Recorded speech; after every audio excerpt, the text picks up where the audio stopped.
Animation Studio. तीखा खाने वाली बहू। रामपुर गांव के बीचों बीच पक्के घर में बैठी थी सावित्री देवी। गोरी चिट्टी चुस्त और हुक्म चलाने वाली सास। उम्र 60 पार हो चुकी थी, पर आज भी उनकी जुबान में वही तीखापन था जो कभी उनके झोलादार करी में हुआ करता था। उनके घर में सब कुछ तय था। कौन कब खाएगा, क्या बनेगा, कितना मिर्च डलेगा, कैसा बनेगा, हर चीज की तैयारी और देखरेख सावित्री देवी करती थी। 3 बेटों की माँ थी सावित्री देवी।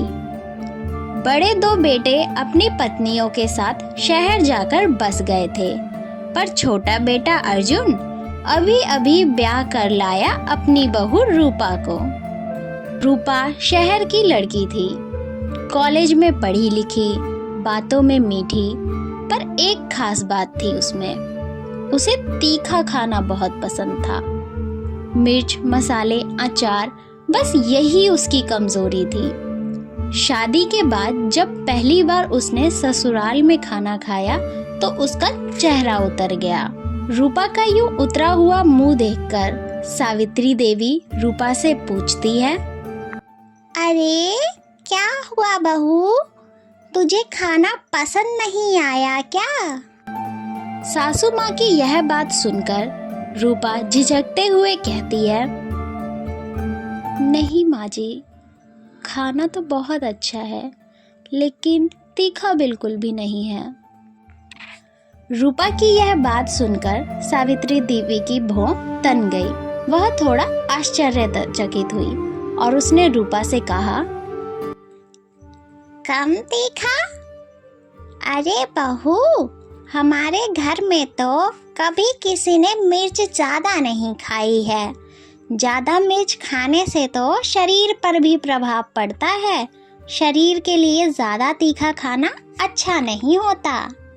हाँ माँ जी, लेकिन बिना मिर्च का तो मेरे गले से तो खाना ही नहीं उतरता है, क्या करूँ मैं?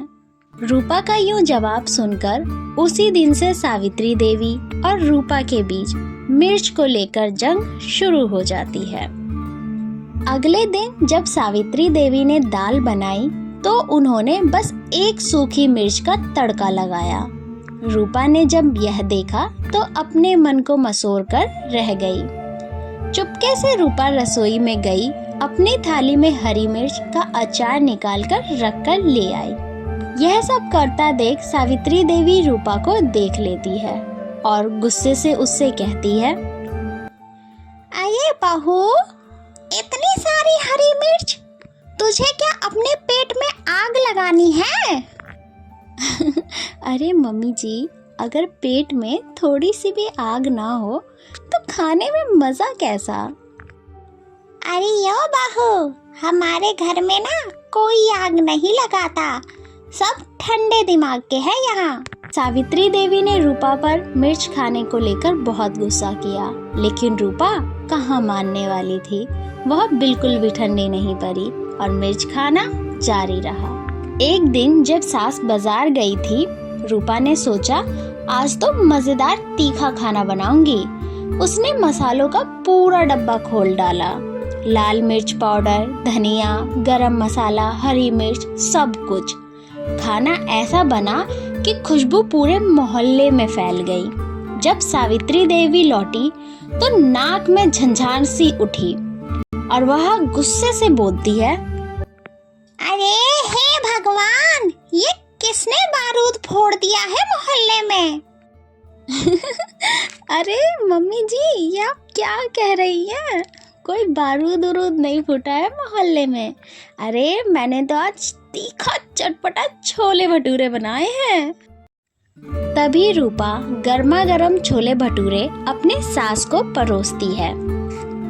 सासू माँ छोले भटूरे एक ही कौर खाती है कि तभी उसको इतनी ज्यादा तीखी लगती है कि वो एक कौर के बाद ही झट से पानी पीने के लिए दौड़ती है और पानी पीने के बाद गुस्से में अपनी बहू से कहती है,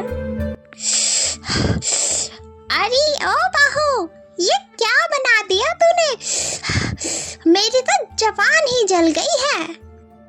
मम्मी जी, स्वाद तो आग में ही है ना।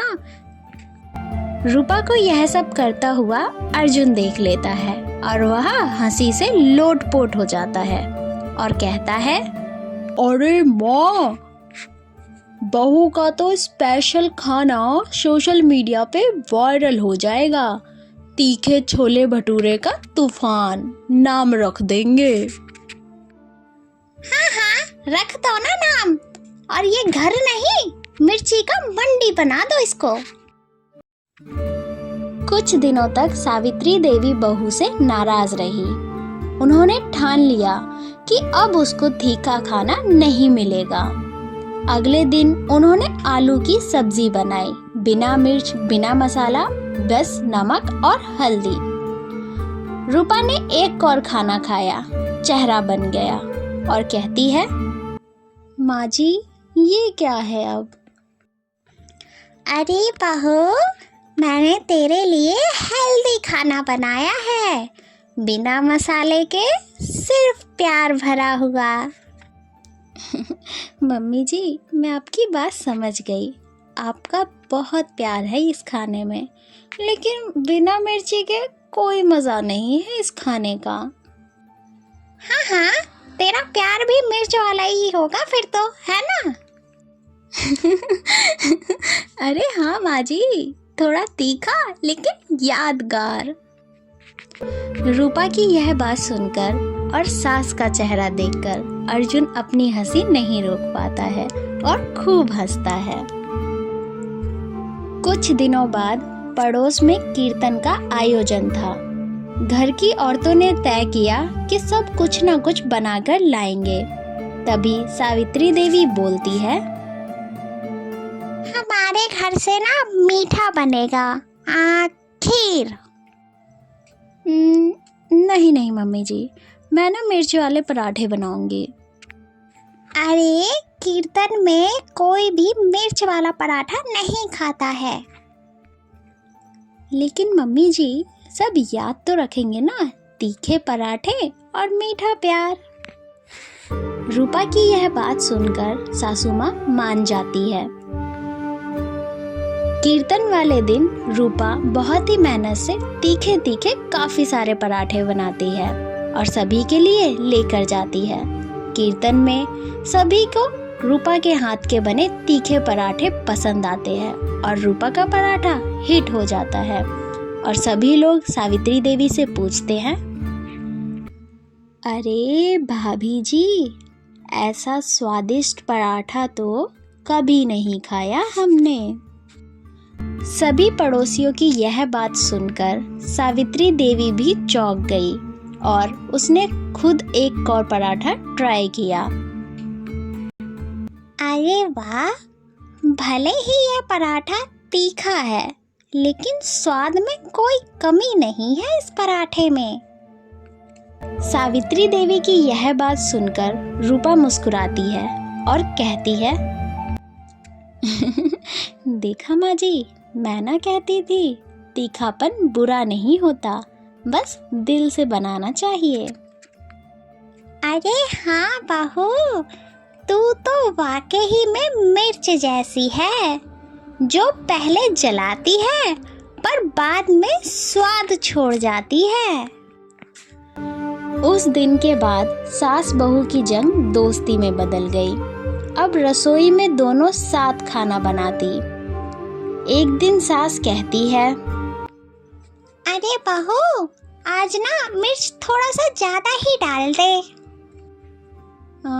मम्मी जी, नहीं, आज ना कुछ हल्का ही बनाते हैं, क्योंकि आज अर्जुन जी का गला खराब है। रूपा की यह बात सुनकर सासू माँ चौंक जाती है और बहुत ही खुश होती है। अब धीरे धीरे उनकी दीवारों पर मिर्च की महक नहीं बल्कि अपनापन फैल गया था। एक शाम अर्जुन हंसते हुए बोलता है, माँ, आपको पता है, अब तो गांव वाले भी आपको तीखी सास बोलने लगे हैं। अरे बेटा, बहू ने तो हमें भी तीखा स्वाद चखा दिया है। माँ जी, असली तीखापन मिर्च का नहीं, रिश्तों में प्यार का होता है। हाँ बहू, और तूने तो स्वाद हमारे घर में लौटा दिया हमें। उस दिन के बाद जब भी मेहमान आते, सास गर्व से कहती, हमारी बहू का हाथ देखा है? ऐसा तीखा पर स्वादिष्ट खाना कोई नहीं बना सकता। रूपा हंसती रहती और कहती, माँ जी, अब तो मेरा गांव तीखा खाओ मीठा बोलो का फैन हो गया है। तो दोस्तों, उम्मीद है आपको ये कहानी पसंद आई होगी। पसंद आई है तो वीडियो को लाइक करें, चैनल को सब्सक्राइब करें और हाँ, इसे अपने दोस्तों के साथ शेयर करना बिल्कुल भी मत भूलिएगा। साथ ही कमेंट बॉक्स में ज़रूर बताइएगा आपको ये कहानी कैसी लगी। अभी के लिए बस इतना ही। आप यूं ही मुस्कुराते रहिए और जुड़े रहिए आपके अपने चैनल एनिमेशन स्टूडियो के साथ।